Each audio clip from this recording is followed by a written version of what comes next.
Okay, so yun nga guys, so pagkatapos ng araw ng pagluluto natin, so natapos tayo, kapagpahinga tayo ng saglit,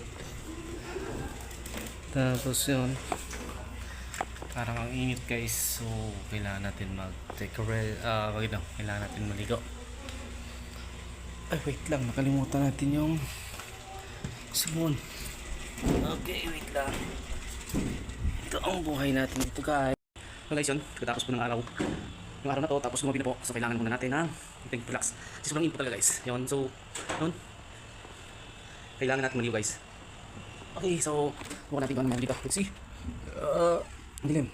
Yun, yan, kailangan natin maliw guys, sobrang init talaga. Ang init.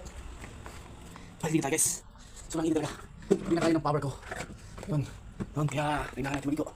By tomorrow again, tomorrow, the next other day, tomorrow again. So see you guys. So ayun guys, hindi ko alam kung paano maglaba, pero yun, may nakita tayong sabon. Maglalaba tayo kasi baka tumami laban natin guys. So maglalaba tayo bago tayo mag dito. Kung ano meron dito, tignan natin yan. Tayo na tubig yan. Okay, see you.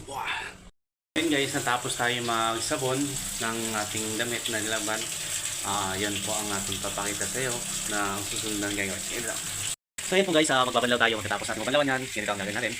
Kahit isa dalawang banlaw lang. Yan.